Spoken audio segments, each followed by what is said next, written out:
What's up, everybody? Welcome back to another episode of Tablesetters covering all things Major League Baseball. As always, I'm Steve, joined with my tag team partner, Devin. What's going on, man? What's up? What's up? Good to see you again. We got a double episode week of Tablesetters here. Final pre-All-Star break episode coming at you with a fun one here. Have a little fun. It's been a while since we've done like a themed episode, not news-driven or anything like that. I'm going to have some fun with the All-Star roster tonight. Excited to get it going. Excited for a two-episode week. It's nice to have one of these. Oh, absolutely. And of course, I love the All-Star Game and the Home Run Derby. And we'll sprinkle in some of the news with that. We got some new names being announced for the Home Run Derby in Philly. So that's a big deal for MLB on Netflix and all the pomp and circumstance. They want their money's worth, and we got some star power. We'll get into all that. 96th MLB All-Star Game in its history. I know we're approaching the 100th. Baseball has its history. This is something, as for me, is a big tradition for the summer. Even when I was growing up as a kid, the All-Star Game was something that maybe didn't have as much meaning. I know it did at one point when it was determining home field advantage and who would be in the World Series and stuff. I can remember the situations where the AL was dominating the NL for many years. But for the most part, I think of just is a benchmark of the summer. We talk about benchmarks during the Major League Baseball season of who's going to be a contender and who's probably going to be selling at the deadline. But for my summer, I just think of all the different All-Star games of where I was watching them. It's just foundational memory, and I'm hoping that's the same for kids growing up in 2026. Yeah, I hope so. I mean, All-Star games as a whole in sports, I feel like it's hard to keep them interesting for decades upon decades upon decades. I mean, you look 20, 30, probably more like 30 years ago, maybe even more than that, is when these guys would go out there in the All-Star game and try to take each other's heads off. Like they didn't need the home field advantage thing for the World Series or anything like that. Like it was just pride. But eventually it kind of wore off. And now, we're post motivation where they tried to motivate players with the World Series home field advantage. And obviously that was a very, people felt strongly one way or the other about that decision. But nowadays, the All-Star teams feel big. Like a lot of guys get put on the team, but then bow out of it. Maybe they just started. There's definitely some faults to it. I know we've had the Zach Wheeler controversy of like they've already basically said he's not going to be able to participate because he's going to start the Sunday before the All-Star game. So there's still some little things that they're trying to work out. And I will say baseball's one sport where they're willing to change things and try to make things better. They're not afraid of change, or at least they haven't been recently. So we'll see if they can fix those things in the long term. But yeah, there's definitely memories that stand out as a baseball fan. And there's, like you said, a lot of pomp and circumstance that stand out. So I'll ask you, like, your memories that stand out from the All-Star games of the past.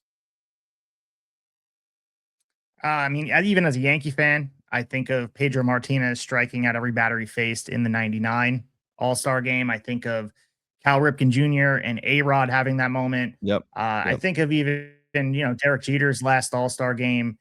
I just think of like specific moments, even like the selfie situation that we had a couple years back at home plate. Just kind of that felt to me like I know that we were in the era of kids having fun, but I believe we had a situation at home plate. I'm trying to remember the catcher that took the selfie with the home plate umpire. Like that to me signaled like we're in a completely different era of baseball.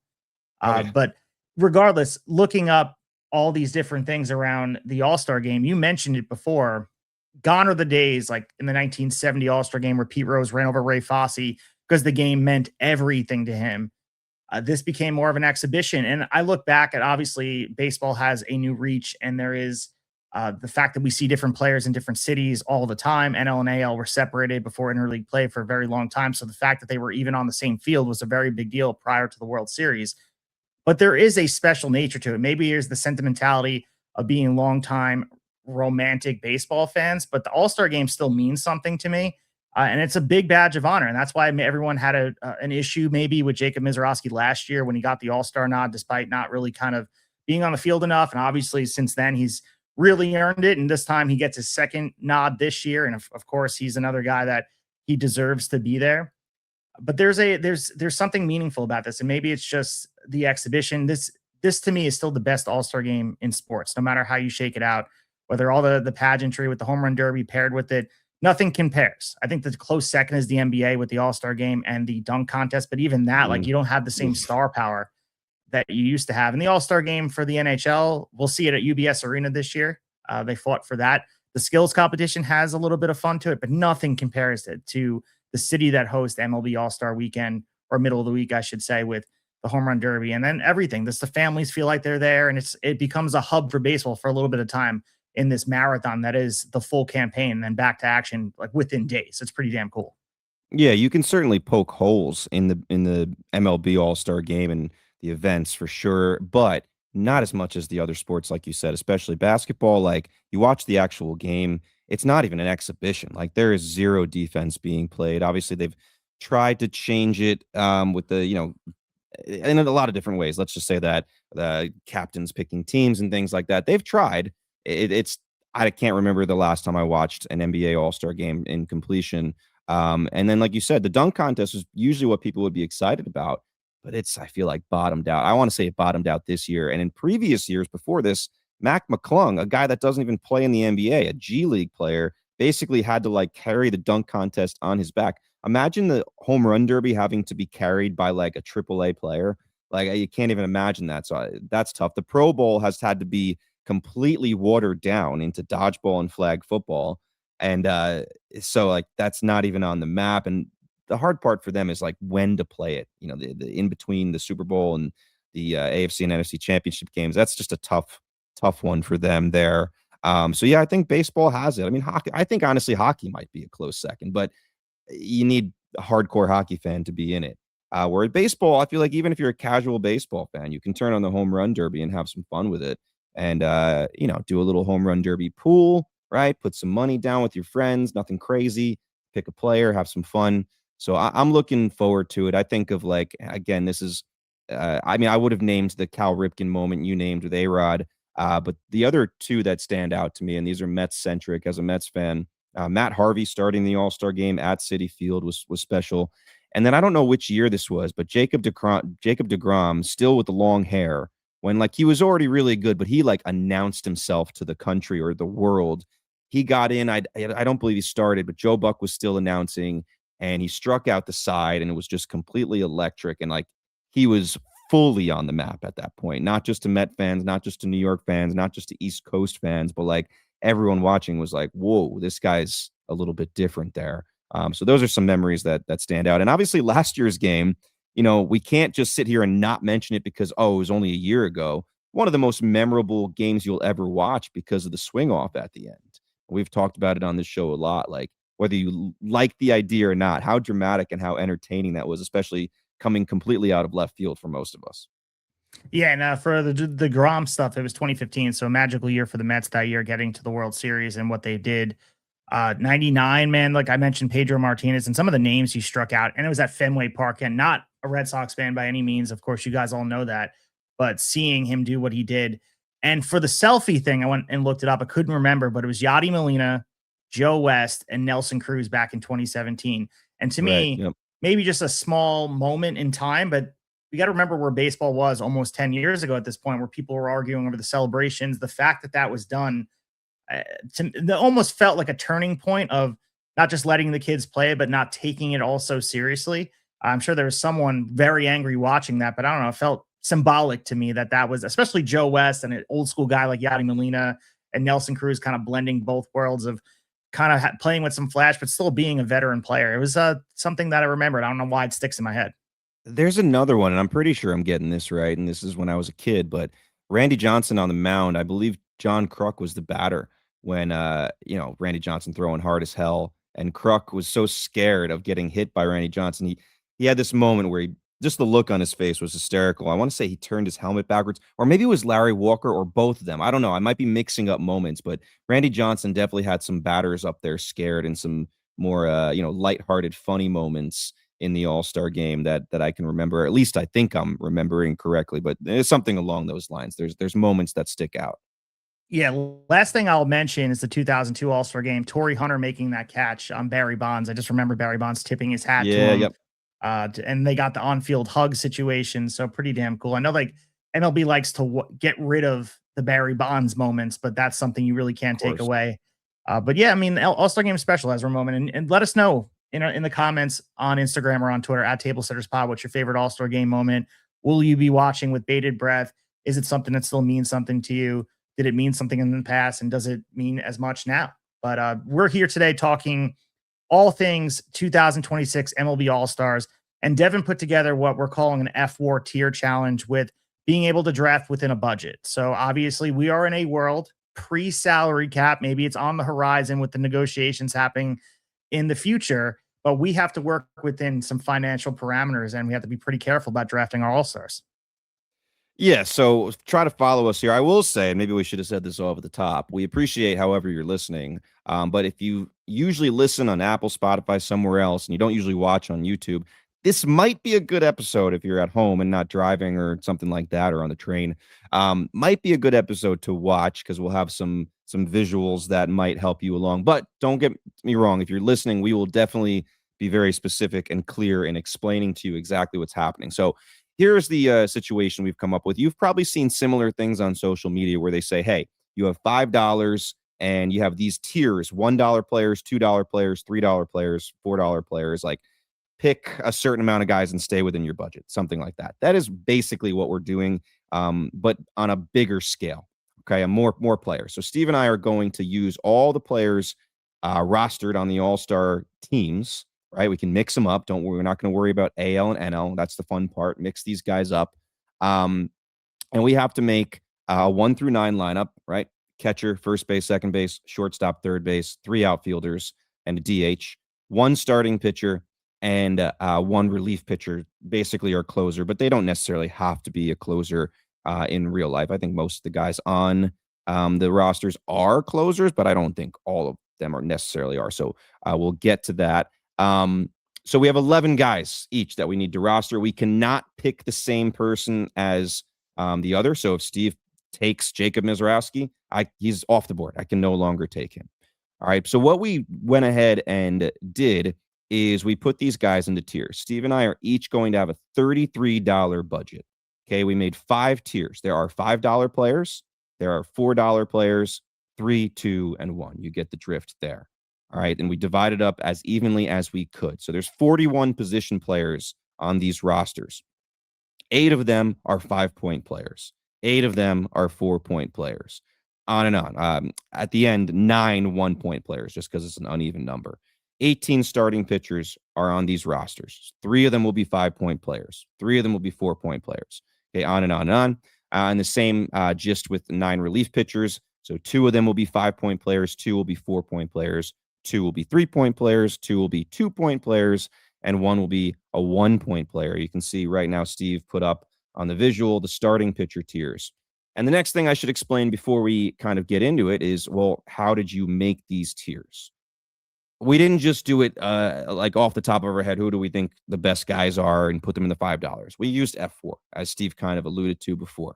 All right, and that mixes things up because some of the guys you assume would be $5 might not be in that tier if their fWAR is not one of the top players there. So I'll give you an example. Steve has the visual up for starting pitchers. The $5 pitchers, starting pitchers, that is, Jacob Mizrowski, Christopher Sanchez, Cam Schlittler. I think you could have predicted that.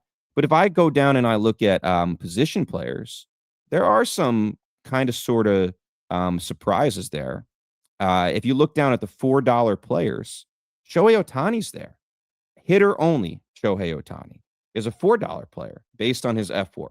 All right. He is not a $5 player because as an offensive player, he is not in the top 8, or maybe it is 9 that we used for the $5 players. All right. So there are some bargains to be had. Even Juan Soto is a $4 player, not a $5 player. So that's another one. So that's going to make it a little more interesting than if it was just a straight draft, because it was just a straight draft, no budgets.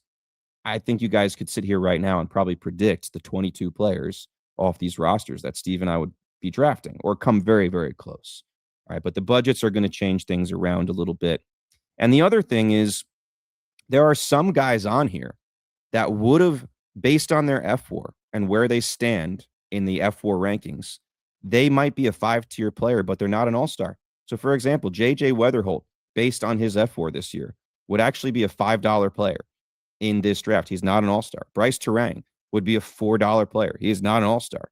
And I sure hope there's no updates as we're recording this, because you guys know the all-star teams are very fluid nowadays with guys bowing out and then having to replace them. So if you hear me say someone's not an all-star and you're listening like, yeah, they are, they just got put in.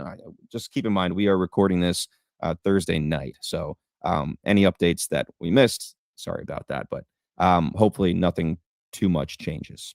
So anyway, again, we are trying to stay within a $33 budget with these tiers. We will update you as we go along. We'll keep track. Steve also has a visual on here that will show our lineups in real time as they get created. And then at the end, I mean, hopefully you play along a little bit at home as well as your listener, you watch. And after we post the episode, not right away, we'll give some people some time to digest the episode, but we'll eventually put the lineups out there on social media and let you guys vote on which team would win in a one-game head-to-head competitive game, right? If it wasn't an all-star game where guys are getting subbed out after 2 innings, like a real game, which roster would win? All right. So, Steve, anything you think I missed here that you would like to add to the description? No, you did a great job explaining how we're doing this. The one thing that was interesting was the just misses from the All-Star team, and it's a good way to assess really the snubs. And I think we've always can look at each year of people that have been snubbed in the past, the JJ Weatherholts of the world. You can think of any year you're watching your team closely, and I'm sure you're thinking maybe there's an all-star on your team. I know MLB tries to have a representative from every team to kind of wear the hat and give the nod while they're in Philly. But it's quite obvious that some of these players should be on the field. It's the imperfection that is the way that the all-star teams are created. And we can spend all day discussing if that's the appropriate way we should be looking at it. But it does mean a lot, whether it's financial gain for these players or just the accolade on the back of their baseball card, et cetera. And I can see why people would be upset. At JJ Weatherholt would have been a big deal for him to be a all-star, being such a young player. It'd be something that he could have hung his hat on, and he deserves to be here. Unfortunately, it just didn't work out that way. Yeah, I mean, Bryce Terang too, man. Like that guy, like how is he not an all-star this year? And you look at the $5 tier position players and like, PCA, of course, that makes sense, right? That's, I think we expected. Bobby Witt Jr., same thing. Yordan Alvarez. Yeah, okay. But there's some guys in there that are making this $5 tier up, and you're like, Otto Lopez is a $5 player right now. He's like top 3 in fWAR. Kevin McGonigal, rookie, is up there as a $5 player. Dylan Dingler. Like before, if I described this idea to you before the season, Dylan Dingler would not be on your radar of players you would guess would end up as one of the 9 players in the $5 tier. Luis Arias is up there. I mean, maybe some people would take a shot at that, but I don't think anyone realized how good his defense was going to be. That's going to help, your fWAR and stuff like that. But so there's definitely some little quirky parts of this that are going to be fun and make things a little less obvious, because are we going to draft straight talent? You have to keep value in mind to make sure you don't go over your budget and, don't screw yourself at the end of the draft when you need someone in a certain spot and the money's just not working out and you need to put someone out of position. So it's going to be tricky, and we've never done this before. So we may run into some things that are completely unexpected and have to kind of swerve to make things work as best we can. Yeah, the safety net is that all of these guys are all-stars, so you're very likely not to be able to draft a bad team. But if you mismanage your money, being able to stay within the bounds, you might find yourself kind of the train leads to nowhere for you. The interesting thing about it, and if you're playing fantasy baseball throughout the year, these names are very familiar to you. The Otto Lopez's, how good Dylan Dingler's been. I have both those dudes on my team, so the fact that their fWAR is making them consistent with a $5 player makes me feel really good. It's one of those things where it just shows how fluid the baseball season really is. And just in real time, you can assess these players. And it's a good snapshot of where we are in 2026 of just the talent around baseball. And for Dylan Dingler, if you would have said in the beginning of this year, deep cut for players, and said you gave a whole bunch of names, like name the player that is Dolph Ziggler's tag team partner that Vince McMahon created, Dylan Dingler would be more likely to be that than a $5 player in 2026. But here we are. He's been awesome. And watching him in real time playing the Yanks and all that, and he has been awesome. I know that he had the hand thing yesterday, and luckily the x-rays came back negative. He should be okay to play. I hope he gets to suit up and play in the All-Star game, because that should mean something. And for him to be there, I was making a joke about him being Dolph Ziggler's tag team partner. He'll be a name that everyone knows after this season, because he's a guy that will make some people money in fantasy baseball. Yeah, there's no doubt about it. I mean, there's a few of those every year, but some of the names this year have really, really caught people by by And I surprise. know But everyone knows Miguel Vargas' name, dude, but like Miguel Vargas has been unreal this year. And I yeah, like that we're able to slow the season down for a second and take appreciation of some of these players of like, well, let's slow down and look at some of the names at the top of the list, not just fantasy baseball, just at the top of the leaderboards in a lot of different ways. Vargas being there, where he came in his career, obviously, famously traded over to the White Sox, didn't want to be there. And like here he is just showing out, and then watching James Wood come into fruition and like live up to the billing of who he should be. Kevin McGonigal, like we've been talking about his name for a while in the minors, to see him actually come to fruition in Major League Baseball. And then PCA, like we know the electricity we saw from the first half last year and he petered out. To see him be able to repeat in the first half this year to show that he is the player that we all thought he could be. It's real. I mean, we can go and throw the accolades at all these players, but even like a Hunter Goodman, like I know he's a $1 player here, but that's another guy. Like Colorado Rockies don't get a lot of national love, but he's been freaking awesome. well, just very quickly, because as you're naming these guys, another feel good story is Jordan Walker, who actually just declared for the home run derby. So before we get started with our draft here, let me ask you: we have 6 guys confirmed right now. Bryce Harper, the hometown guy in Philly, just announced today he will participate. Junior Caminero, who's been insanely red hot, hit another one in a loss to the Yankees today. I believe it's like 11 home runs in a 14-game span or something close to that. Ben Rice, who hit 2 today. Jack Caglione, who we know as light tower power. Wilson Contreras, who I know he's getting a lot of attention for seemingly getting in a dust up every week, but has been fantastic for the Red Sox. And it'll be interesting to see if they hold on to him as the Red Sox have started to get hot and actually are within like 2 or 3 games of the last wild card spot. Very interesting story developing there. And then Jordan Walker, who I mentioned. Out of those 6, is there one, without knowing who the final 2 are, is there one that stands out there in the new format, no timer, that you would put your money on right now? I mean, 3 stand out to me. Sentimentally, it's the Ben Rice tie, New York Yankees. I like to see him on this stage as a guy that, again, Yankee fans love him. There was hype for him coming up, and then seeing him take the field. We got to remember, I mean, he's essentially replaced in the last 2 years Juan Soto in that lineup. To see him have this slot in Philly, a big stage. A lot of people know Ben Rice's name. A lot more will know after the home run derby. And the other thing, obviously, hometown boy, the fact that he's already won it before back in 2018. You and I were talking off air, but Bryce Harper now in a Phillies uniform, playing at Citizens Bank Park, doing it. And like we said, we're alluding to potentially his dad throwing to him. We talked last time he had won 2018. He had faced Kyle Schwarber in the finals. It's pretty damn cool, and he's going to get a warm welcome. Like as far as free agent signings, he might go down as one of the best free agent signings in Major League Baseball history in that Phillies uniform. It's just a perfect fit. It's like you couldn't have asked for a more perfect fit in that situation. And again, how can you not talk about Junior Caminero? We threw the accolades on him a couple weeks ago when he was on the home run streak, but he continues to do it even in losing effort. One of the youngest players ever to suit up for a home run derby, and to see him what he's doing now, again, I can't throw enough praise on that dude and the poise. I think if you throw money on any of those guys, you have a good chance to be able to have some returns. But if I had to say, I put my money down and not really think about it, it would be Junior Caminero. I think that dude is just unreal with no timer, like the fluid power. He doesn't seem to Yeah. get tired. And that's a dude who's just going to go off and put on a show. And he feels like he rises to the big moment. Yeah, it's a fun field so far with like 4 younger guys in Caminero, Rice, Caglione, and Walker. And if you're a super casual fan, like you might be like, who? But for us hardcore fans, like, yeah, let's get these guys in there. And then you have the vets and Wilson Contreras and Bryce, and we'll see who fills it in. In Philly, I really want to take a lefty, even though Caminero is hard in this. You're right, like he fits this so well, but I really want to take a lefty, which would either be Harper, Caglione, or Rice as we speak until we know those last 2 entrants. I think a lot of money will be put down on Harper and Caminero. I'd go Caglione here. I think he's made for this kind of thing in that stadium. I think it could be fun.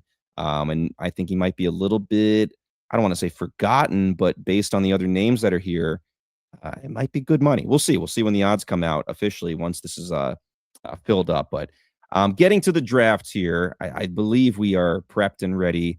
By the way, we're not going to snake it. There's just 2 of us, and everyone here, there's a bunch of studs on the list, so it's not like we're going to be at an unfair. Whoever gets the second pick is not going to be at an unfair advantage. But Steve, I'm challenging you to rock paper scissors for the first pick here. Okay, we're doing rock paper scissors says shoot, correct? That's the yeah. Long We're both Islander New York. We're both New Yorkers, Long Islanders. If you're listening, you're like, what? Well, if you ever come to Long Island and you play rock, paper, scissors against someone, this is the way to do it. So we're helping you out here. All right, ready?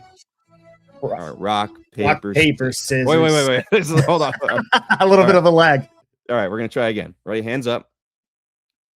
Rock, paper, scissors. Scissors says shoot. All right, it's not working. It's not going to work. We're tied anyway. It's both scissors. All right. I don't know. There's like, I guess, a slight lag here. You know what I'm going to do? I'm going to be gracious. I'm going to give it to you as the younger host. We always say in our house that the youngest goes first. And that's just really to let the kids go first. But I'm going to take that rule and give it to you. You get the first pick here. All right. Well, I'm gonna share the slideshow and Sure. kind of do it from here. And then obviously you get to lead the way and I'm gonna have to fill it in and all that good stuff. But I'm gonna share the screen so you guys see the slideshow, the beautiful picture of Devin and I that use a lot of water to create with artificial intelligence. But here we are, and you see the Tablesetters logo, which it's beautiful, I have to say. So we have our two lineups Very there. nice. When you're doing a draft like this, man, I can't help but just feel like you have to go starting pitcher. And there's really three $5 starting pitchers to go from. I'm going with my boy Cam Schlittler. He's going to be my starting pitcher on the mound if I want to go out there and shove. I know you're going to go Jacob Mizorowski, but how could I sit here and be a genuine Yankee fan? Cam has come out and said he is the ace of the staff. I love the quotes you're getting from him. I'm going Cam Schlittler as my ace. I mean, I thought once you alluded to going pitcher, I was positive the Miz was going to be your guy, but I shouldn't be too surprised that you're taking your guy, your Yankee here. I will say I'm pretty happy with it because now the pressure's off me, right? We only get one starting pitcher each, so I don't have to go. I can kind of keep that in the back of my mind, and if I want the $5 guy, know that I need to keep $5 for the guy I want. Or there's some other guys in lesser tiers I could pivot that are pretty damn good too. So I'm going to hold off on the pitcher because I have all the time in the world there now. But I'm also going to be a homeboy here. I'm going to take one of my guys. Juan Soto is a $4 player, and I'm going to take Juan Soto right now to anchor my lineup. I could put him 2. I could put him 3. Sure, he's not the greatest defender in the world, playing a decent left field this year, to be honest. But I'd be excited. And he's been, I don't know, I'm biased here, but he has looked like the best hitter on the planet for the last couple weeks. So I'm happy to put Juan Soto on the squad. All right. So looking at it right now, you guys see it on the board. I know if you're listening on audio, you're probably just like trying to follow along. But now, being that it's $33, Devin's going to do the math for us. So we're keeping track. Right now, we still have an abundance of money to really be able to pick whoever we want. But we're going to run into a situation where we're going to have to be pretty stingy with our money. But I'm going to go position player as well. And I'm going to go with another $4 player myself. And I'm going to go with Shohei Ohtani. I'm going to throw him on my team. And again, hitter only. So I'm not getting the pitcher. He can't decide to come in and do his thing. For in here, I honestly, looking at just the positions, I know that we only have the outfield spots. I'm going to have to throw him. I guess I don't have the DH spot on here, but I guess I could throw him in the outfield spot. How do you want to do this, Devin? Well, we do need DHs. So I'd guess say for now, just put him at the bottom somewhere, and we can kind of just write in DH for him. Sounds good. Yeah, when we created the actual, when we created it, it's all good. But I'm going to put we're going to put Shohei Ohtani in there, and he's a $4 player. So I feel like you're getting a little bit of a bargain for Shohei Ohtani at this rate. Yeah, I mean, best player on the planet. And now in this situation, he's only hitting for Steve in the DH spot. So Steve has his DH spot filled and his starting pitcher spot filled. So still got to fill all the positions and find a closer. His budget as of now is down to $24 after picking 2 players. Started with 33. I'm down to 29. I've only picked 1 player. So I'm going on to my second choice here.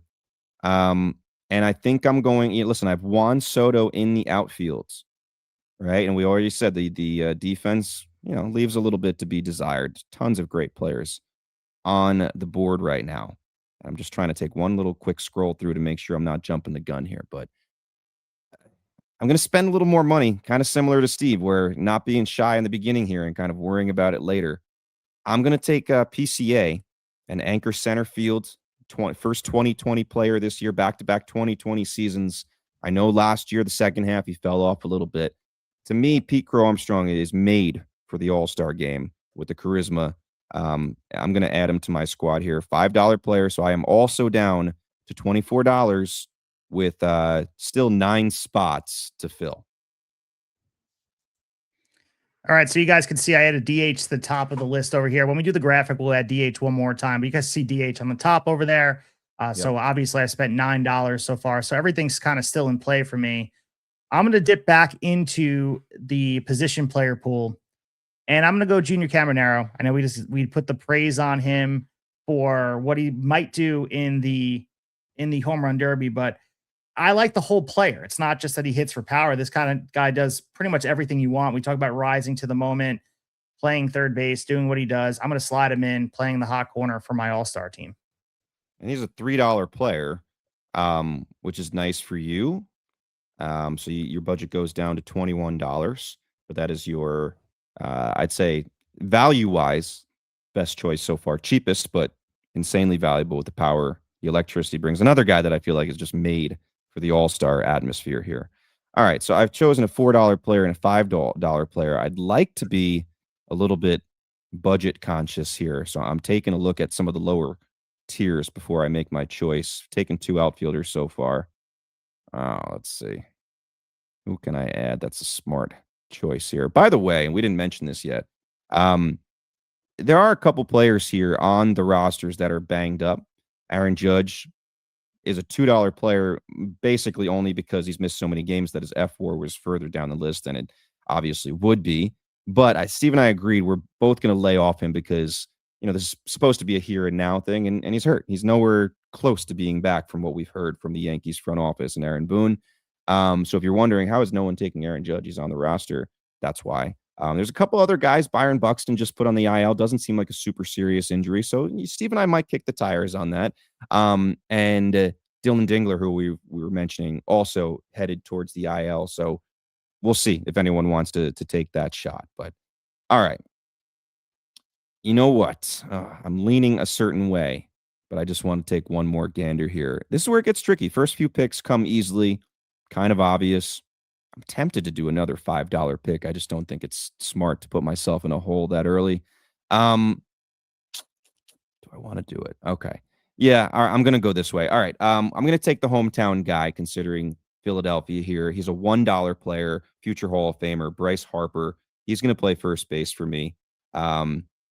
And only $1 comes off my budget. So I still have $23 remaining, and I feel good about that. He's going to play first base for me.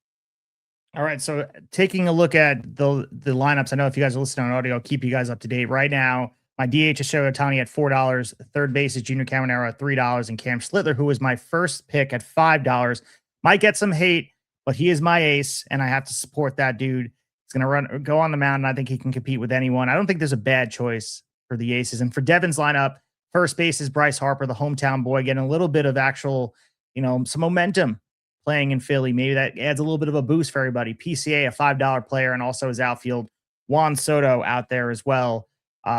Looking at my stuff, I have $21 left. I'm keeping track. I'm subtracting as I go.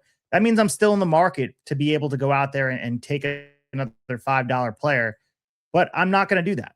I'm going to sit here and go with a player that, let's be honest, I talk a lot about him. I love everything he does, love his whole game.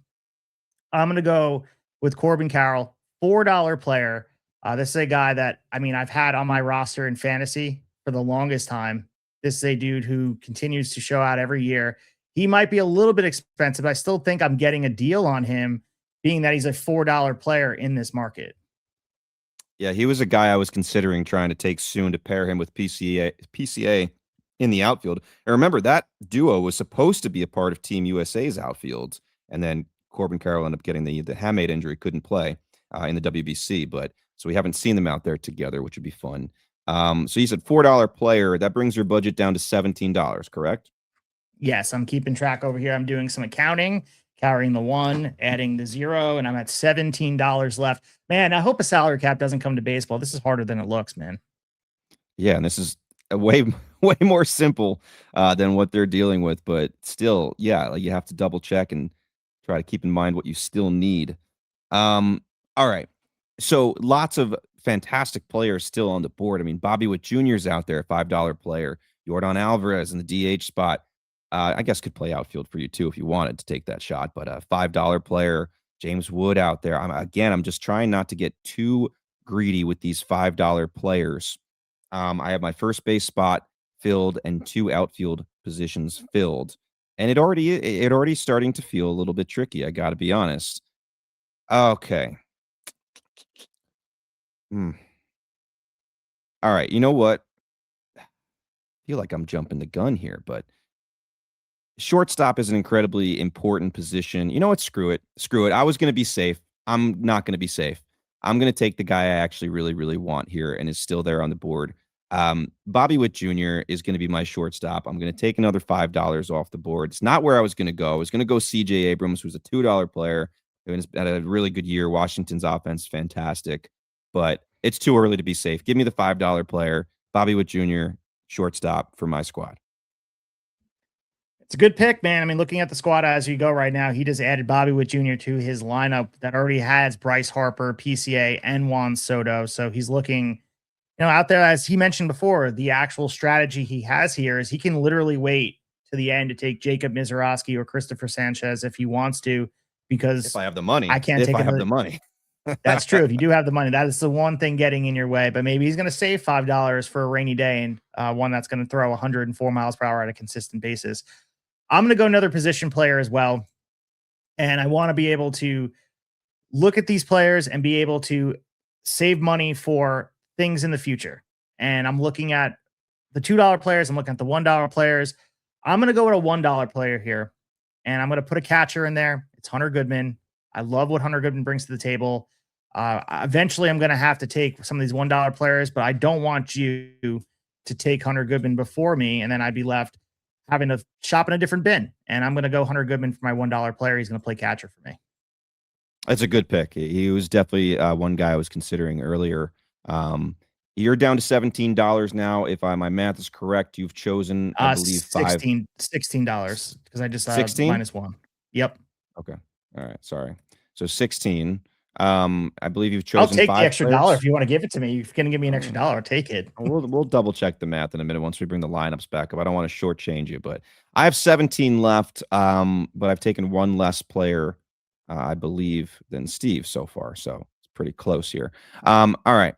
Lots of spots to fill. I'm glad shortstop is filled for me. Still have catcher, second base, third base, another outfield position, and my pitching that I have to figure out.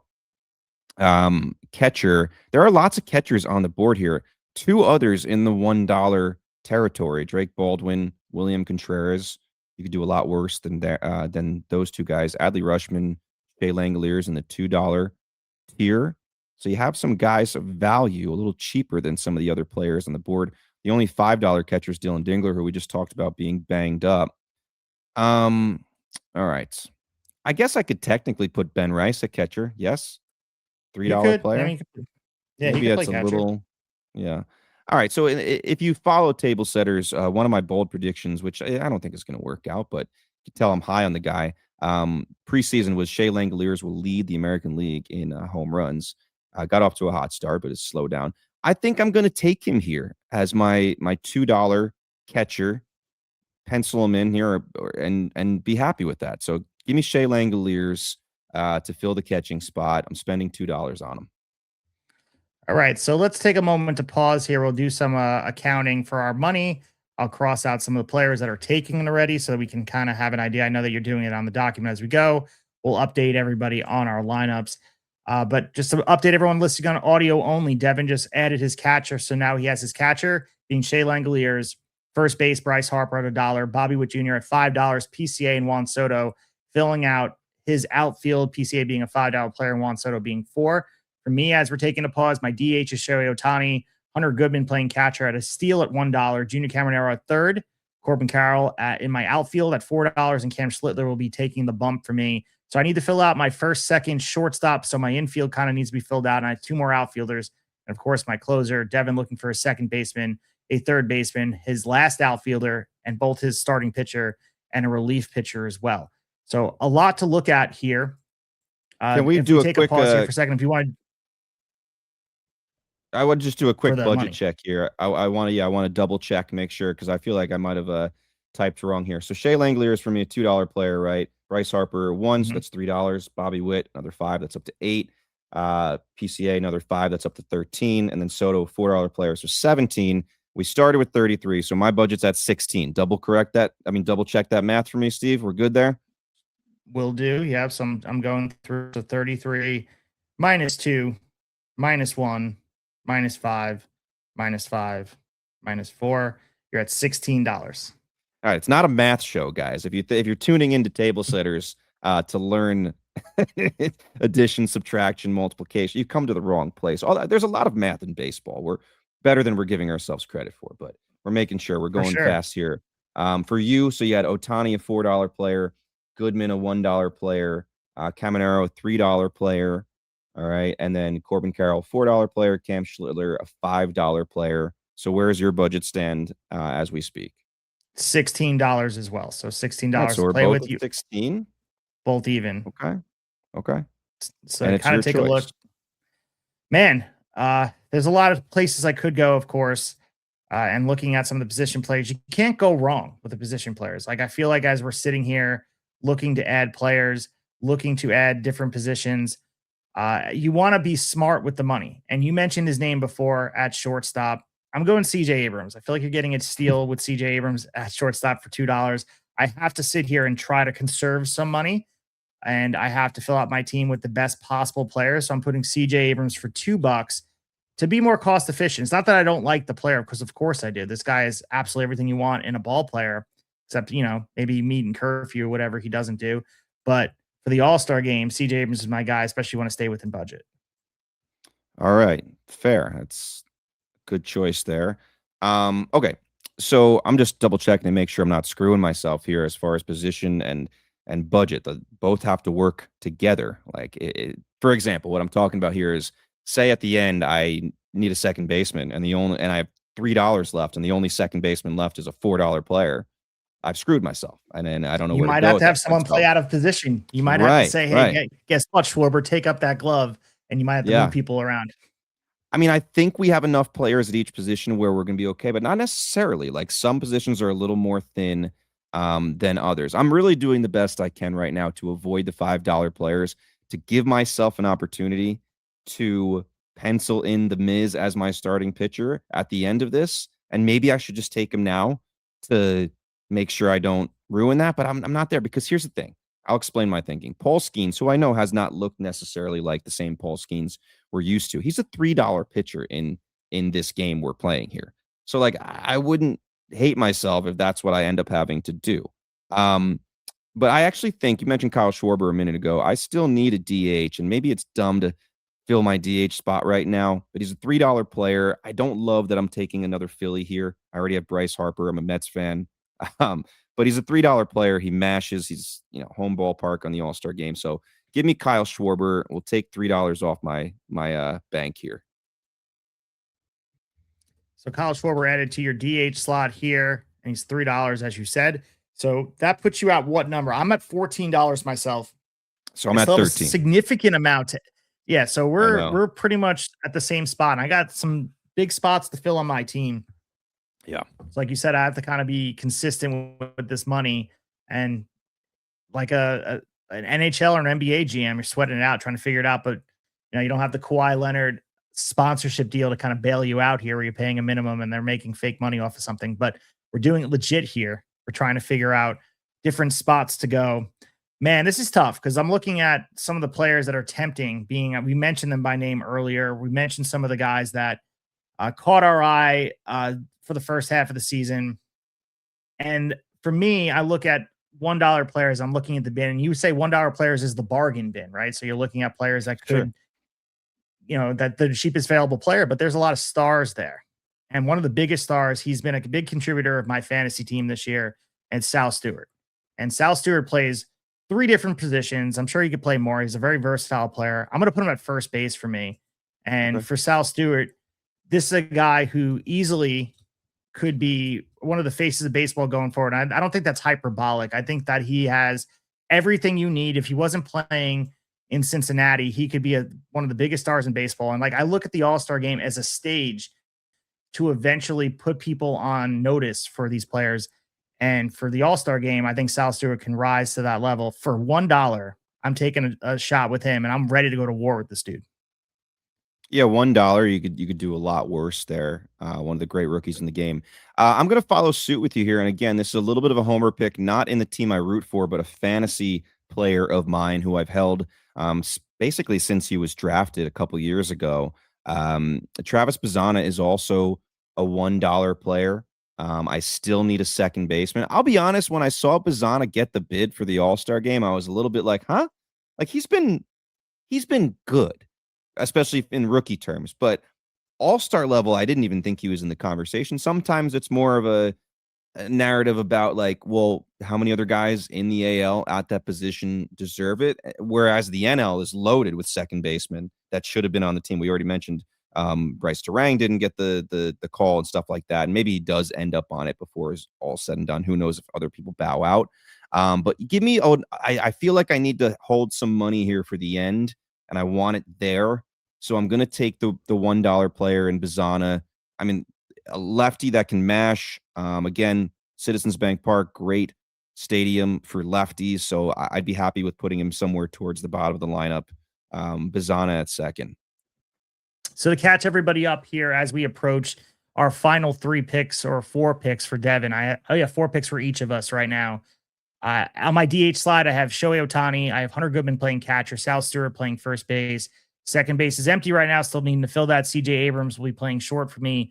At the hot corner be Junior Caminero. In my outfield, which only has one of the 3 guys I need, Corbin Carroll right there, looking for 2 other partners in the outfield, and Cam Schlittler will take the bump for me. On Devin's team, DHing is Kyle Schwarber. Shea Langeliers is playing catcher. Bryce Harper will be playing first base in his hometown, or I should say his hometown stadium that he's been very much a productive player there, so that gives him a little bit of a buzz. Travis Bazzana, the rookie, playing the Australian rookie, of course, $1 player. Love everything you see from him. Bobby Witt Jr., $5 player, of course, at shortstop. He needs a third baseman. PCA and Juan Soto manning the outfield, and he needs another outfielder, and he still needs a starting pitcher and a reliever. I have $13 left. Devin, I think you have around the same, so we're looking to conserve I have some money. 12.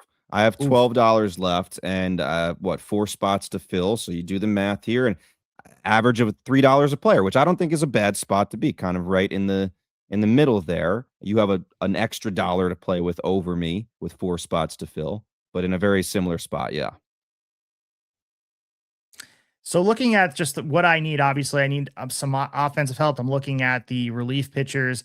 I'm tempted by some of the names on there to add to my list, but I'm going to go back to the position players and take a look at the bag there. I need a second baseman, and I'm looking for somebody to play second base. I'm looking for outfielders as well. It's very, very tough to me to find a guy to fill it at a bargain. And the guy that pops out in my name for the $2 bin is Cody Bellinger, who has been electric for the Yankees. I'm going to pop Cody Bellinger in there for me. And again, I'm looking at these other players. Like, you can't go wrong. These are all-star players. It's not like I'm picking from a bin that undeserving players, but we're competing with each other. So we got to keep that in mind. And I think Cody Bellinger has done enough to not only be worth the free agent contract he signed with the New York Yankees. And I know the Yankees have kind of hit the doldrums a bit, striking out a million times, but got to ask yourself a question as a Yankee fan. Where would they be without Cody Bellinger, especially with all the injuries? Giancarlo Stanton feels like he's never coming back. Aaron Judge, you're not getting good news on the health side. Cody Bellinger is a beacon of hope for them. I know that they split with the Rays and they're looking to kind of figure this stuff out, and the home runs are a deodorant upon deodorant. But Cody Bellinger does a little bit of everything. I'm looking for him to do that in Philly for me. Yeah, I mean, he's going to play a great outfield as well. Can do everything. You know what? As you're speaking about Cody, I am going up and down the list trying to preview what I might be doing next. And I mentioned almost this exact scenario earlier, and still it's happening to me where I have left third base open as well as an outfield spot and then my pitching spots. And guess what? When you look up and down through the tiers, okay, there was a $1 third baseman, Sal Stewart. You took him to play first base, so he's gone. There were no $2 third basemen. All right. The only $3 third baseman was Junior Caminero. He's gone. I mean, Jordan Walker, I could technically, Jordan Walker, I believe, came up as a third baseman. Obviously, now plays the outfield. He is a $3 player in this tier. I'm not going to do that because, as far as I know, he has not played third base in a long time. Maybe I'm wrong. I don't watch every single Cardinals game. But I'm not going to try to squirm my way out of this here. The only third basemen remaining are Miguel Vargas and Max Muncy, who are in the $4 category. And then Kevin McGonigal, who obviously shortstop, third baseman, can kind of do it all, is in the $5 category. I'm going to go with the feel-good story here. We kind of called him out earlier. It's really cool to kind of see where he's gotten to. That's Miguel Vargas. He's a $4 player. If I'm being completely honest, I don't really want to pay the $4 right now for him, but I'm kind of forced to do that. So give me Miguel Vargas. Waited too long to fill the third base spot. And you kind of put me in a bad spot too. It's a teamwork. I made a bad decision maybe, and taking some of those other cheaper guys off the board that had third base eligibility. I get Vargas here. My budget falls down to $8 with 3 spots left. And then you just took Bellinger, who is a $2 player? Yeah, he's a $2 player. I'm just crossing guys out on our list over here, if you guys can see on the live screen, so we can kind of take assessment of where everybody is. I'm going to put Vargas as your third baseman on there. Now you got me panicked a little bit about finding a third baseman out of all these guys. I kind of have to stretch. You don't have and one maybe yet? Put someone in an uncomfortable position. I don't. Oh, I have Caminero. There you go. Yeah, you do. Yeah, good. That's why. Yeah, you're right. I have Caminero. So you still have $11 left too for 3 spots, which is in a better place than I am. I have $8 left for 3 spots. I'm gonna pop Miguel Vargas in there, and he costs $4. You said so. Yeah, he's a $4 player based on fWAR and where he falls on this list of all these guys on the All-Star rosters. Yes. So let's take an assessment of the players that are now for position players. We'll go through some of the other ones so you guys can see live on our screen here. The best available players that are here. Yordan Alvarez maybe doesn't have a place to play for any of our guys. I guess he could play the outfield, as Devin mentioned. Maybe not do it as well, but he's a $5 player, and we're kind of assessing the full player. Some of the other players left, we kind of look at the $1 bin. Ozzy Albies, Drake Baldwin, who's been great for the first portion of the year, kind of tuckered out a little bit after his injury, but seems to be getting back to it right now. So there are some good players left in the bin, and we're looking at the relievers. Of course, none have been taken. You kind of look at the $5 guys, the golden goose being Mason Miller, but see if anyone wants to take the risk of taking him. And as far as pitchers go, only Cam Schlittler has been taken. And you look at some of those other bins. I mean, would you be that hard pressed to take a Chris Sale at $2? You know what I'm saying? Like, I know we're looking I took Cam Schlittler as a $5 player. And maybe if I had another chance, I'd probably like, you know what? Maybe I'll go with, Chris Sale or Yamamoto as a $2 player, or Chase Burns. But I went with Schlittler because he's my guy, dude. So, like I said, Devin mentioned I have $11 left. So just looking at some of the players that are left, I'm going to go back to the board. $11 left, looking at just guys that I need to fill in. I'm looking for my team, and we know the positions that are left. And one of my spots is an outfielder. I need another outfielder, and I need it badly. Looking at some of the guys that are left here, you can kind of look at some of the names that have been there. And, obviously you look at Riley Green being a $2 player. You look at a guy like Mike Trout being a $2 player. Man, I am having a very hard time here making a decision, only because, you want to make it, because I'm comparing it to your team, and I want to make sure I'm well-versed to be able to go to war against your team. I guess I'm going to go with Riley Green. I'm not saying that I got Riley Green, but I'm just trying my best to make sure the player is exactly who I want. I'm going to go Riley Green for $2. And I feel like that's the most cost-effective spot. I know we have to make tough choices, but this is a really tough choice, leaving some of the other players on the board. I'm going to be honest. I'm relieved because I also have an outfield spot to fill, and I was also looking at that $2 tier. I remember I only have $8 left here with 3 spots to fill. So for me, I mean, there are other outfielders available here, right? In the $3 tier, you got Andy Pajes, Randy Rosarena, Jordan Walker. I mean, you have Byron Buxton in the $4 category, banged up right now. So, do I want to do that?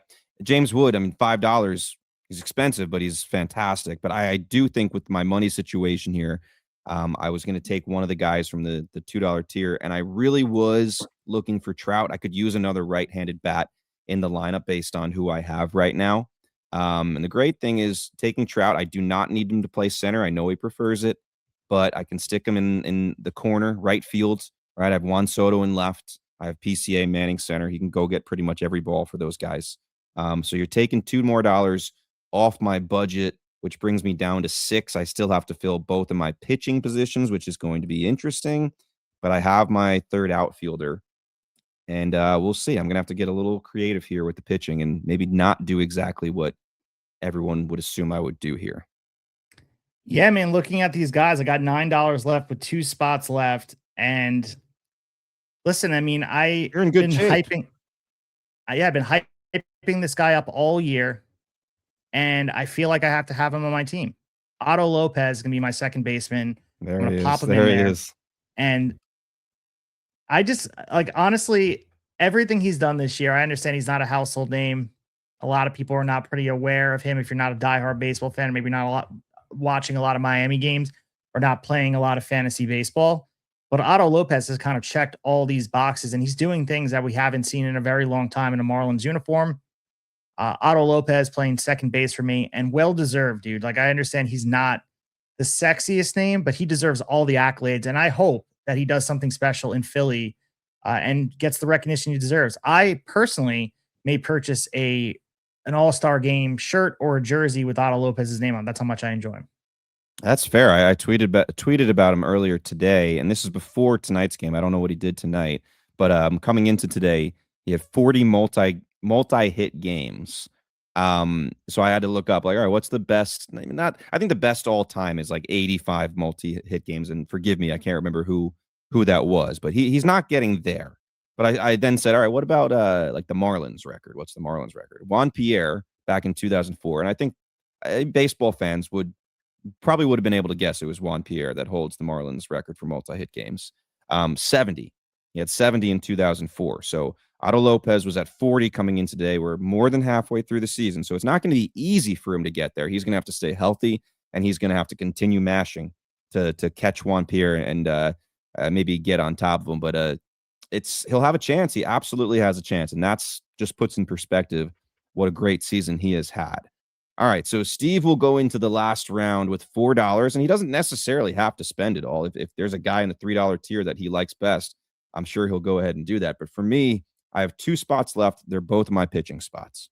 I have $6 to spend here. A lot of different combinations I could go with. If I wanted to go big, I could spend 5 on the Miz, and then I'd go down to the $1 tier. There's only one relief pitcher there. That's Riley O'Brien. I'd be really risky there because if Steve wanted to, he could take, oh no, you already have your relief pitcher, or you don't? No, you don't. You could take Riley O'Brien. He's the only guy in the $1 tier, and then I don't get a closer. All right, if he wanted to play a little dirty, he could do that. I'm not saying I think he's going to do that, but he could. So I'm not going to go that way because I'm basically be leaving myself open to not having a closer. And to be honest, there's some studs that are cheaper in the starting pitching department. My decision right now is coming down to taking either Paul Skeens in the $3 tier or one of a few guys in the $2 tier. I love the $2 tier. Chase Burns, Yamamoto, Chris Sale. And Rasmussen's there as well. But I'm looking at those other 3 right now. I mean, Logan Webb's in the $1 territory. I know he had a little bit of a Twitter thing going on last night, so he's a little distracted right now. I don't think I want to go there. But I'm going with my gut here because of how insane he is in big games.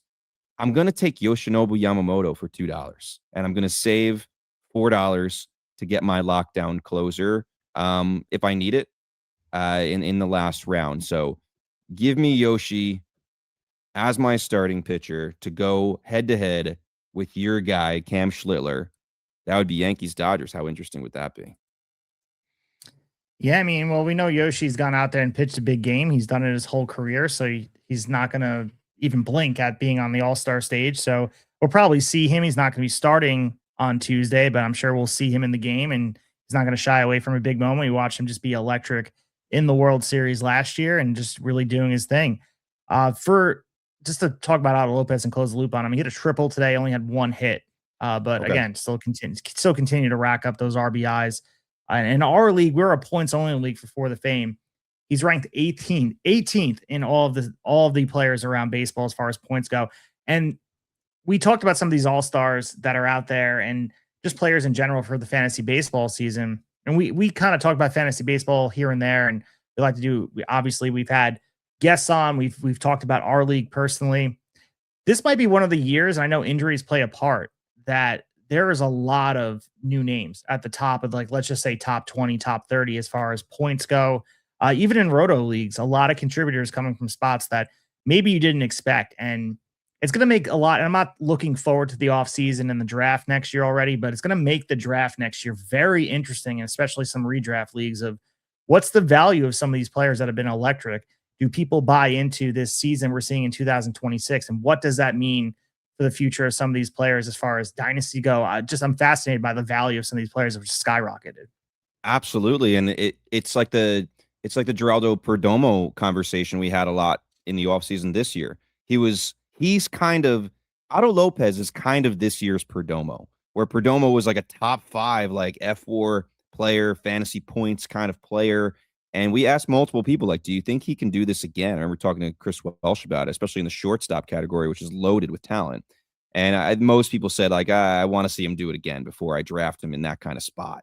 And Perdomo has not been his 2025 self. He's been a solid player, but like so far, it seems like last year is a little bit of an outlier. We'll see. Otto Lopez will be very interesting, as you said. Second base, not as strong a position fantasy wise. So like maybe you do take that bet. I mean, Bryce Terang was in an interesting spot this year where people were saying, I'm not drafting him as high as he's going in mocks and ADP because I don't think he'll do it again. And he's been fantastic again. So maybe we should have taken him just as high. By the way, it goes in the other direction too. Like I think about a guy I've had on my squad now almost his entire career. You held him a little bit before I did, but Gunnar Henderson, like he's thought of as a top round player, and not after 2 bad years in a row. Like he had a pretty bad year last year, especially in the power department. And this year he's having a really bad year as well. I posted about how bad he's been against fastballs this year. One of the worst players in the league against fastballs. Like he's going to get knocked down a bunch. I mean, this will be the first, I can tell you right now, if anyone in our fantasy league is listening, this will be the first year I do not keep Gunnar Henderson. He will not be one of my keepers this year. We have a tiered system we won't go into right now, but yeah, you're right. It's going to be very interesting after the season. I feel like some pretty big changes in both directions. So Steve, we are going into the final round, and interestingly enough, we are in the same spot. You have $4 left. I have $4 left. You need a relief pitcher closer, and so do I. And you have the pick, so you get to spend your $4 or some part of that $4 first. Yeah, I'm looking at both the players, just comparing their numbers. Obviously, the two guys that are left are Duran and Cade Smith. Uh, Best closer on the board is Mason Miller, but you and I have expended our money, so cannot spend $5 for Mason Miller, and the Reaper will not be on our all-star teams to compare. I'm going to go with Cade Smith, and I was looking at both their numbers. Cade Smith has more saves this year. Duran has 22, and I believe Smith has 26, so these guys are pretty comparable as far as being reliable for their teams in big moments. But for me, as far as value goes for $4, I'm not saying I don't trust Duran, because I do. I think he is, and talk about the hometown feel and all that kind of good stuff. I'm going to go Cade Smith. I'm impressed by this pitcher. He's a guy who goes out there and shoves when he needs to, and seems like he has poise that I would want on this team. So I'm going to add Cade Smith to my team $4, spending exactly $33. I was almost positive you were going Duran, and he's the guy I wanted here. But again, this is just a matter of opinion. I watched, maybe it's recency bias. I watched Duran right before we began this episode. I don't have him on my fantasy team, but I do have Jesus Luzardo on my team, who put up an 11 strikeout performance. The Phillies only got him 1 run. He held the Reds scoreless. Duran got himself in a little trouble in the 9th, put 2 guys on, but then was able to get out of it, which made me very happy to give Luzardo the win for me on my fantasy team. Much needed tonight. So Duran is the guy I wanted with $4 on in my wallet left. I was all prepared for you to take him. And to be honest, if you took him, I don't know if Cade Smith would have been my pivot, even though he's the other $4 guy. I may have left a little money on the table and gone down to the $2 tier and taken Aroldis Chapman. Just as a guy who's been there, done that. I know not all his experience in big games has been great, as you as a Yankee fan are well aware of. But I probably would have skipped right over the $3 tier. No disrespect to Jacob Latz and Brian Baker. They've been fantastic. but just I wanted someone that's kind of been there, done that. And Chapman's an interesting guy, by the way, because everyone is ready to put him in a different uniform, right? Oh, he's going to go to the White Sox. He's going to go to this team. He's going to go to that team. And like I said at the top of the episode, now the Red Sox are like right in it. They're right in the mix. So they're going to be a very interesting team. And their pitching staff is so legit, even without Garrett Crochet. Their pitching staff has been so good. So they're a very interesting team. If their offense can just be average, they seem like a team that could make a little noise down the stretch. So we'll see if they do sell a guy like Aroldis Chapman or if they hang on. Remember, they re-signed him after last year. So they obviously like the player. And if they think they're a competitor, there's no way they're going to go try to move him. Anyway, so that's my final guy, final piece of the puzzle, Johan Duran as my reliever, and I'm all out of money, $0.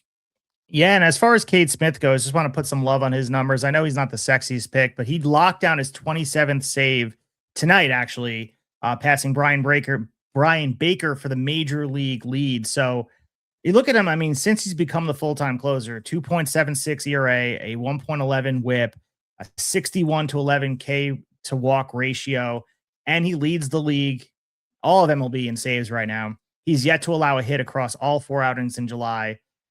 So yeah, I understand. Like, you look at some of these players and like you want track record in your closing spot. And Cade Smith is a guy 27 years old. He's flourishing now. Is he going to continue to do it? That's why the Chapman piece comes into play. But I can never trust Aroldis Chapman. I don't care if he costs 50 cents. I'm not wanting him on my team. Like, I know he's been very, very good, but when it matters, this dude just gives up runs. Like, I mean, I can just picture the smile at the Jose Altuve homer, and I'll never forgive him for that.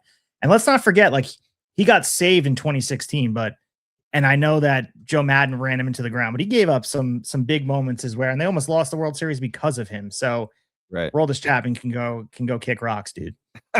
I'm looking at my roster, dude, and I notice I have 3 Phillies. As a Mets fan, I have 3 Phillies. Well, they're That's like, in like Philly. a self-hating Mets fan. Like, I know it's the There's a hometown boost. There's a guys. boost for you. Like, come on, there's got to be a little bit of I boost for you. guess. That Yeah, it'll be interesting. These teams are not perfect, even though they're a bunch of all-stars. And again, I think I'm glad we brought the budget system in here because it makes it a lot more interesting. I mean, think about some of the guys we left on the table that are teamless here between you and I, right? Yordan Alvarez, not on the team.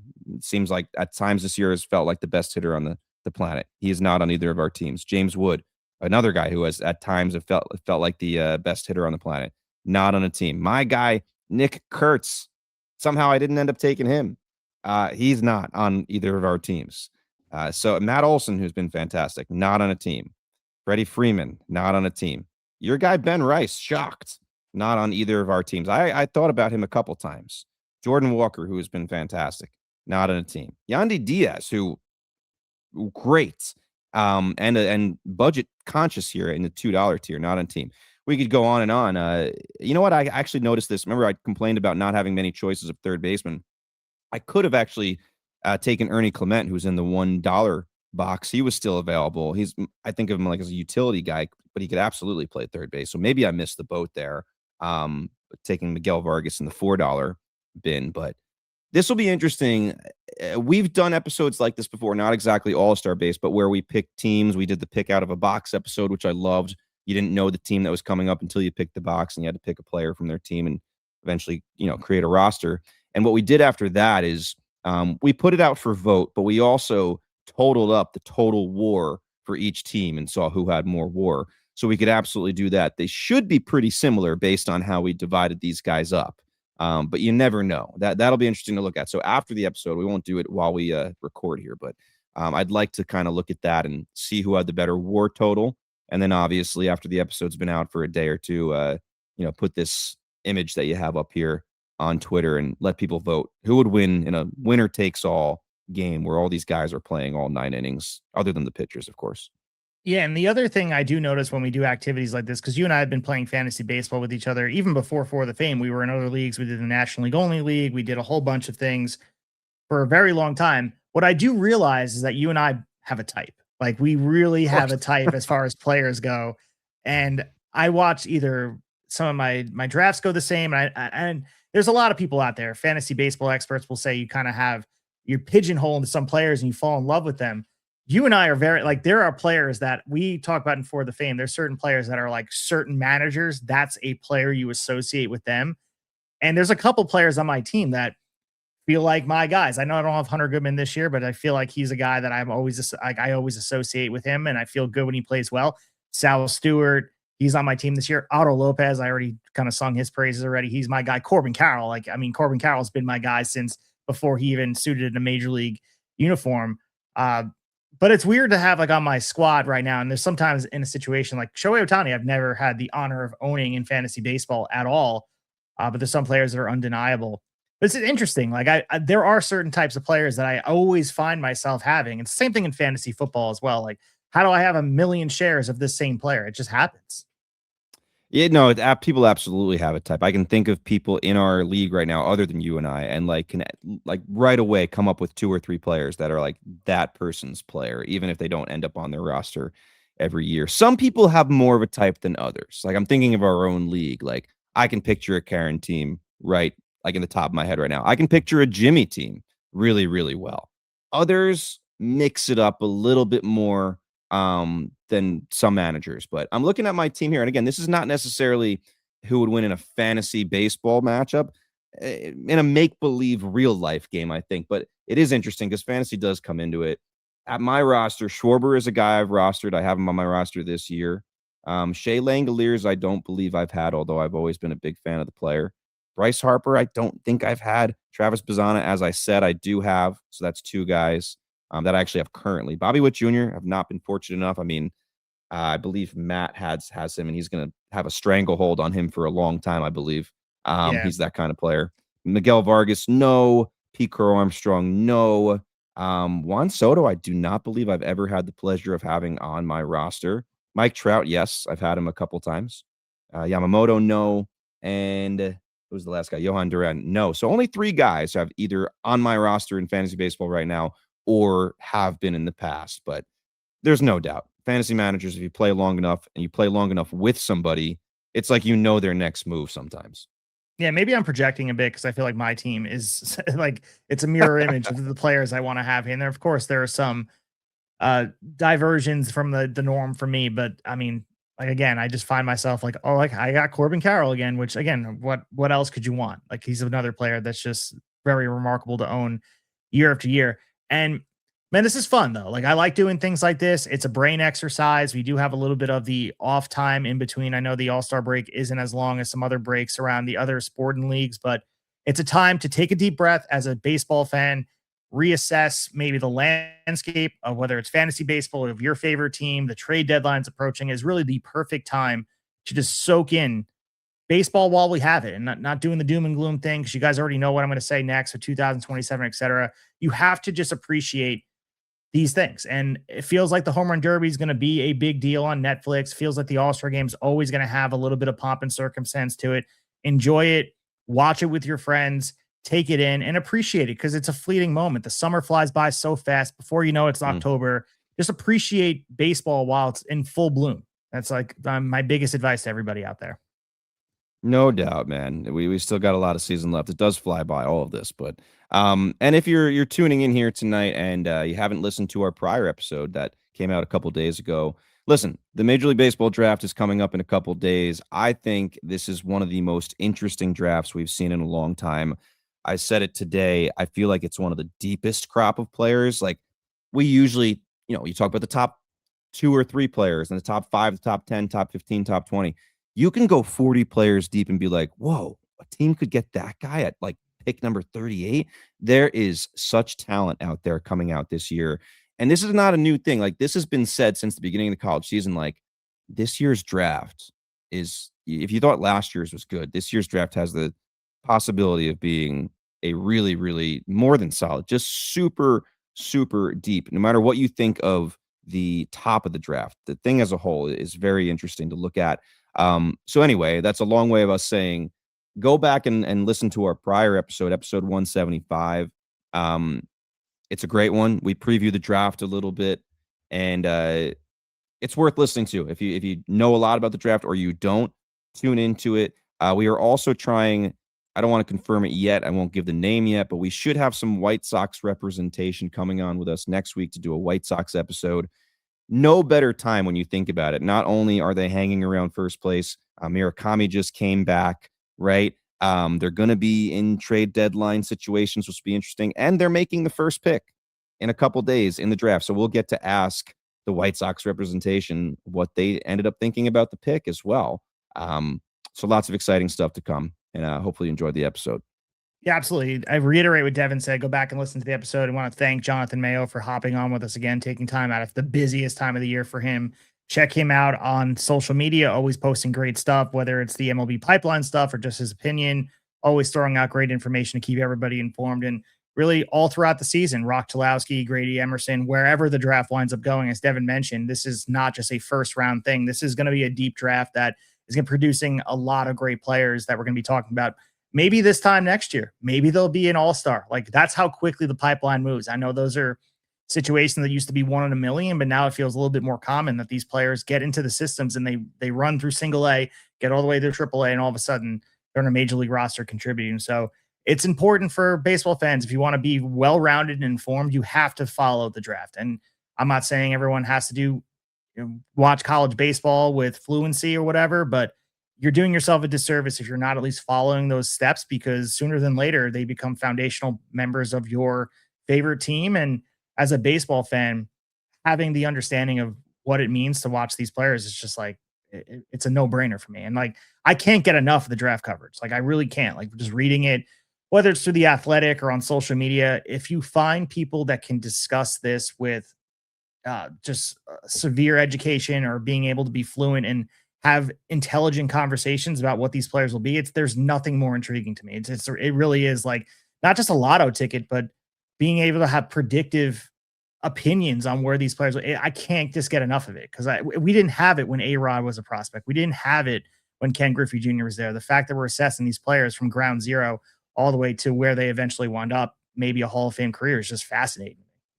Yeah, and it's another year. I feel like the second year in a row where, like, for weeks, months, we've heard this player is going to be picked number one, definitely. Rock Chalowski, Rock Chalowski, Rock Chalowski. And all of a sudden, with just a few days to go, everyone starts doubting it. Oh, it's going to be Grady Emerson. No, I actually think it's going to be Von Lackey. I think the White Sox are just leading everyone astray. They're going to do this. Oh, they don't want to pay this guy as much money, so they'll take this guy.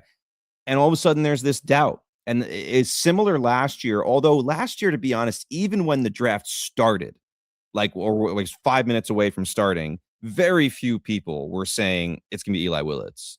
I've given you credit before, but I'll give you credit. You had brought up Willits as prior to the draft as someone who could kind of climb up a little higher than people had been mocking.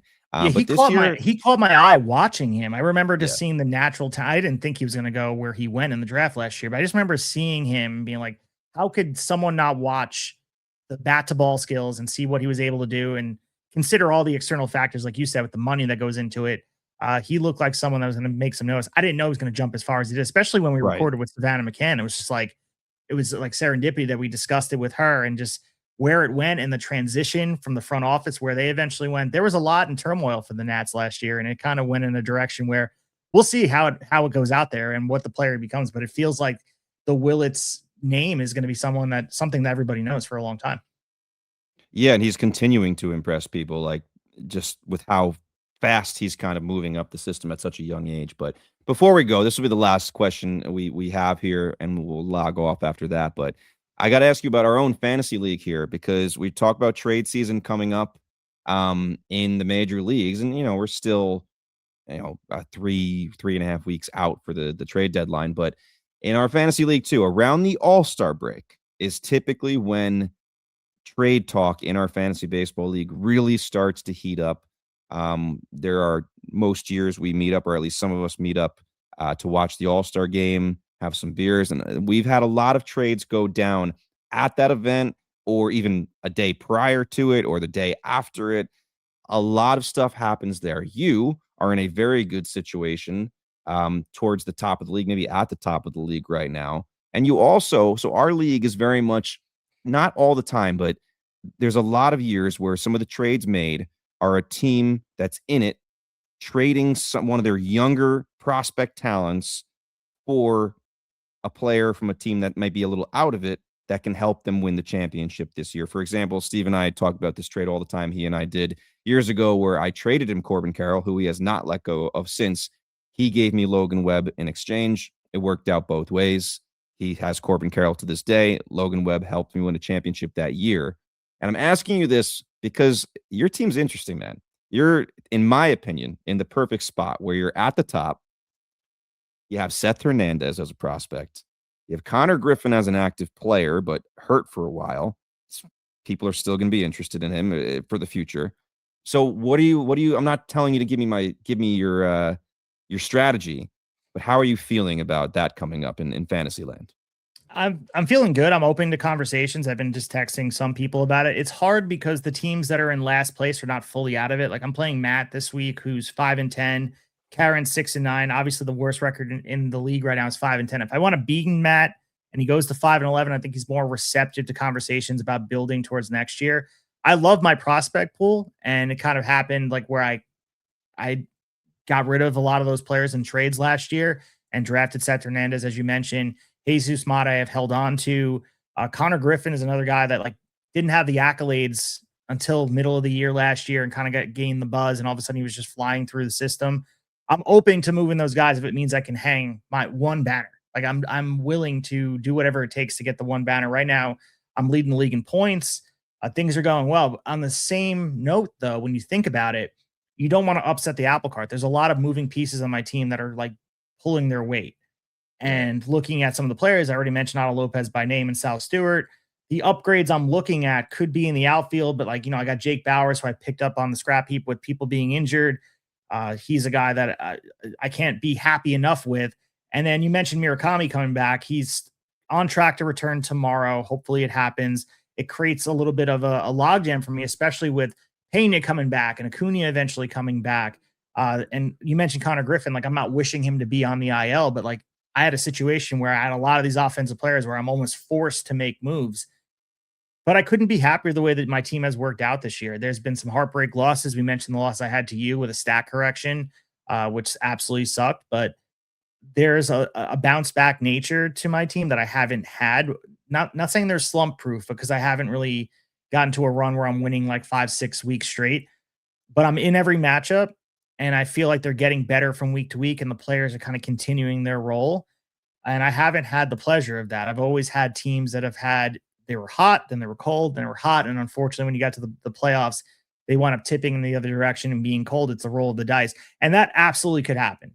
One injury could take this down. Pitching could go sideways if someone gets hurt.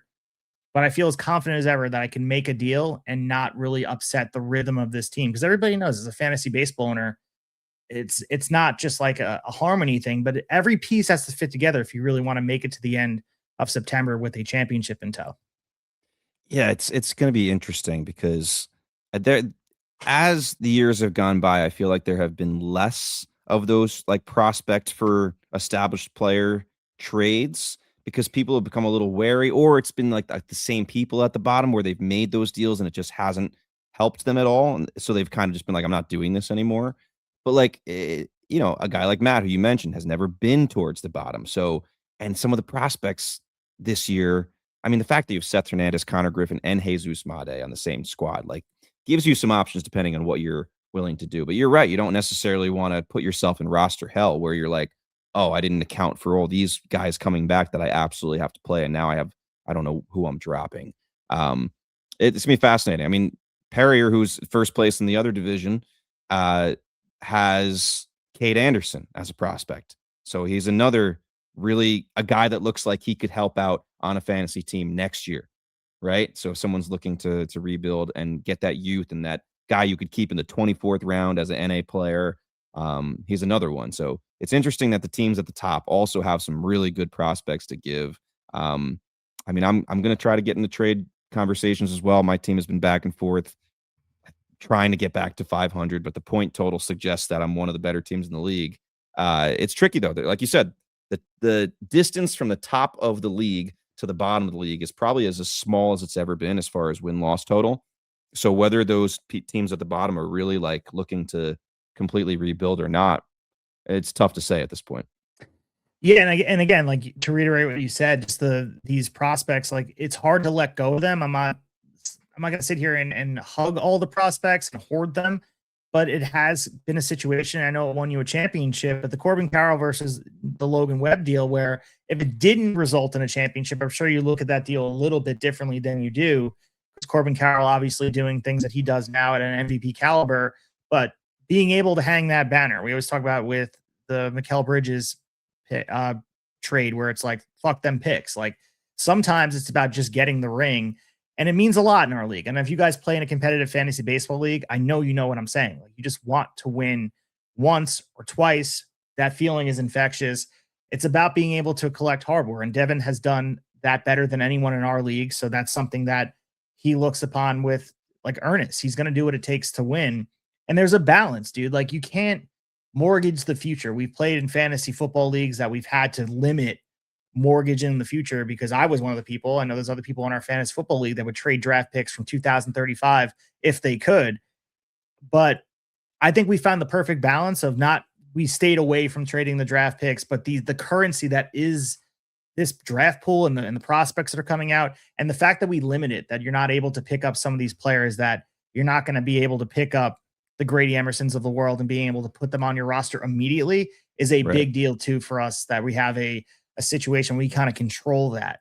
But it takes a while to get a league in place like that. And I wish for everybody that they can experience a competitive long-term league that is decades long out there. I know a lot of people play a lot of fantasy baseball leagues, but there's nothing like your hometown league that is galvanized and they meet together. As Devin mentioned, we're going to get together and grab some beers and have some food at the same place we've been doing for over a decade.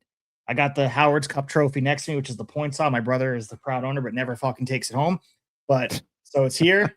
It's signed by the owner of the bar. It's right there. So like you see names on here and like it for the fame means something, guys. And I know everybody that's listening, if you guys have a hometown league, football, basketball, hockey, whatever you play, there's nothing better than your hometown league. And like if you have that, you got to hold on to it and you got to make it special. You're the same way with your football league. You've been doing a great job with that for Man. almost 2 decades, dude.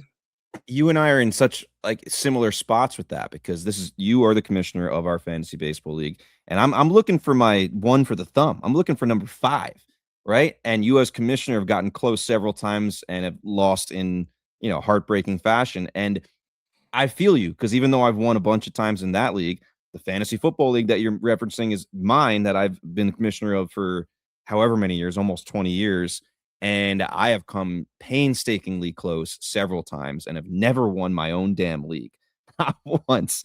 So it's interesting how that seems to happen. I'm sure there's some people listening that are commissioners of certain leagues who are probably shaking their head right now, like, yeah, there's some kind of commissioner's curse.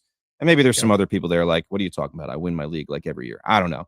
It seems like you and I have some type of commissioner's curse, but yeah, I will agree with you. I think your team this year has as good of a chance as any team you've had. With that being said, like you said, injury is going to play a part, things like that, roster management.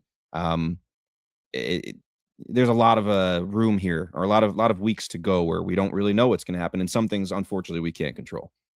I mean, you look at some of the teams, not to just belabor the point about for the thing, because you and I could sit here and talk about it all day. You look at Pizzata's team, which he compiled one of the best starting rotations I've ever seen. Yeah. It just didn't play out with Garrett Crochet getting hurt and Paul Skeens not pitching as well as he did. And like one thing after another, all of a sudden he's a team and he's still in it. There's no doubt about it, being 7-8. He's right there, but he looked like a team that's going to run away with the division. It worked out last year. He had that rotation last year and he won a championship and he's defending the championship this year. Like you said, he's still not out. There's been a few times I think we've thought he's out of it, and he probably thought he was out of it. And he's just keeps on hanging on. I mean, he's got the same record as I do. And if he can put some wins together, he could be right back in it. But you're right. The Garrett Crochet injury, Skeens, having some trouble this year trouble is kind of a crazy word for what his stats actually are, but for his skill level, some trouble. So yeah, it doesn't, sometimes you look at your roster in the beginning of the year, you're like, how is anyone going to beat me? And then things happen that you don't expect to happen. You have to kind of manage it on the fly. And that's really what wins championships, the roster management throughout the year. More than any fantasy sport ever. There are things in football you have to do, obviously being that there's less games, obviously, to manage. But roster management in baseball, like your draft does matter, but from the majority of your team, a lot of the contributors on a championship team, they're either traded for or picked up on the waiver wire. You have to be a diligent manager. You cannot be passive and just be in the passenger seat and let everybody pass you by. You have to be active. And that's really what we have. That's why we have the parity we have in our league, 10 managers that are on top of it. We see the roster notifications happening at all hours of the night. Everyone works different hours and stuff. We see an ad drop here. Our chat's always going off. So I don't take that for granted. Everyone that's in our For the Fame League, if you guys are listening to this, I appreciate you guys so much that we're like sitting here and we've been doing this league since 2012. Like this league has been in a spot where who knew that it would be what it is? I remember texting you in 2012 being like, do you want to do fantasy baseball? Like, and I'm done. You're like, I'm done. I used to run it. I'm not doing fantasy baseball. And I'm like, come on, let's do it. Put it together. That first year wasn't great because we had some managers we had to weed out. But once you get the perfect mix of managers and get the point situation right, I'm telling everyone, try head-to-head points. And if you need a scoring rubric of how to do it, talk to us. We'll figure it out for you guys because there's nothing like head-to-head points to create the magic. As I said, I was on the receiving end of the negativity of it where Devin beat me. But the fact it was even that close after 7 days, like that just speaks to the format. It really does. Yeah, and interesting, I called out Yahoo. So Yahoo is where we play, and we've played forever, and we will be moving from Yahoo, by the way, eventually. Yeah. We're going to go to Sleeper when I eventually wake up. For the last several years, we've been talking about leaving, and some people want to leave. Like now, we've just stayed because that's what we're used to. And I mean, don't get me wrong, Yahoo's not all bad. It has some positives compared to some other platforms. But I did tweet about how certain top 100 prospects are still not available on Yahoo, and it's ridiculous. And usually Yahoo Fantasy will actually like comment back on stuff like that. It's very generic answers, but they didn't. But I think I might have tagged Fantrax in one saying like, like our managers are pushing to go to Fantrax. They responded. Fantrax responded and like, well, like where have you been? Like, why are you not with us before? And I was honest, they didn't respond to this. I was hoping they did, but I said we've been holding out thinking that Sleeper might do one. Some of us were interested in going there, but maybe we'll ask Fantrax, like if you sponsor the show, we'll definitely we'll make a little deal. See how they respond to that.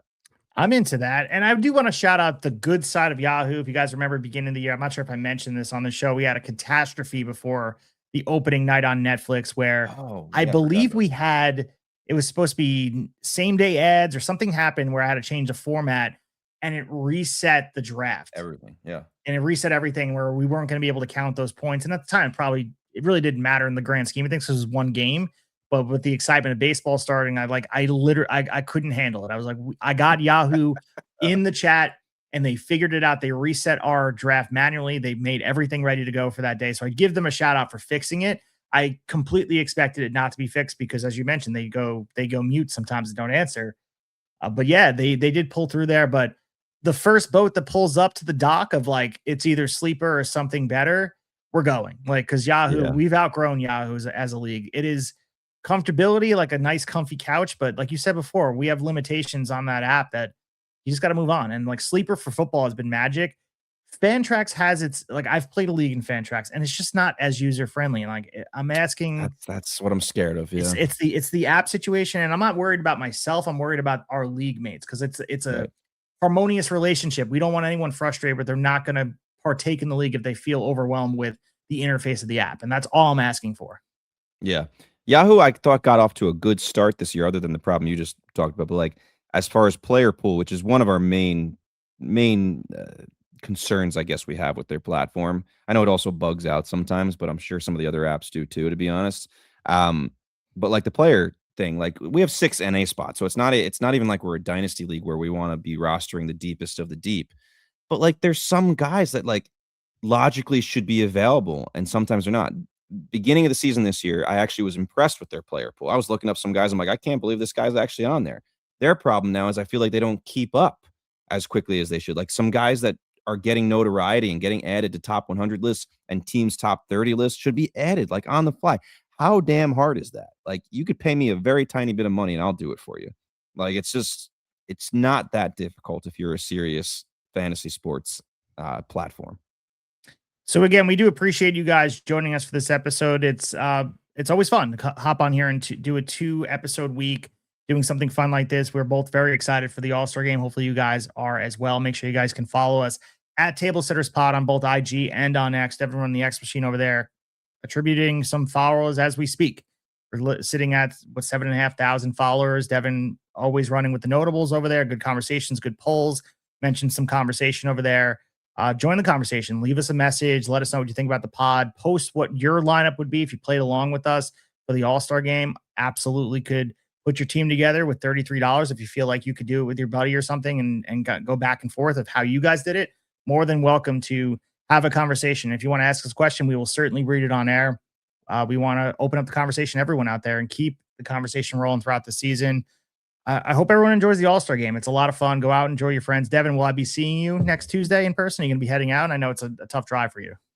I would say I'm likely to be there. I don't want to confirm and then have to backtrack, Okay. but that is one event. I mean, I get severe FOMO, especially when I'm interested in talking trade, because I know there are conversations happening that I won't be privy to if I am not there in person. Like, yeah, sure, people text and stuff, but you miss stuff that is only heard there.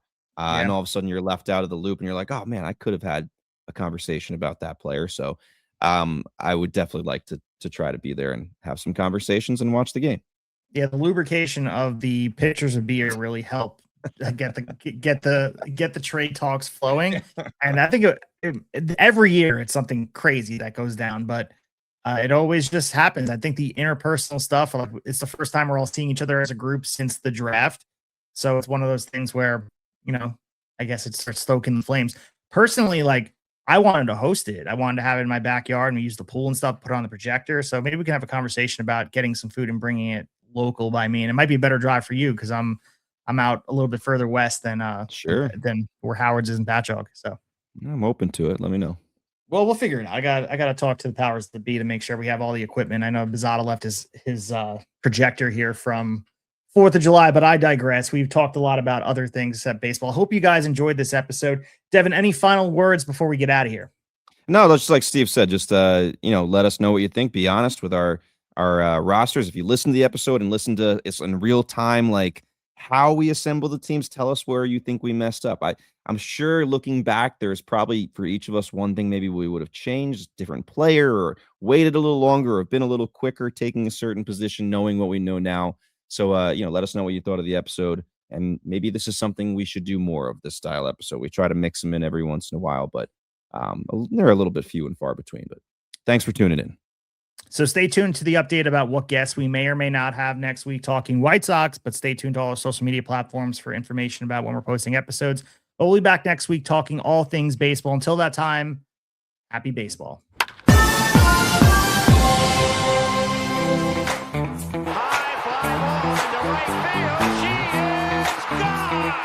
In a year that has been so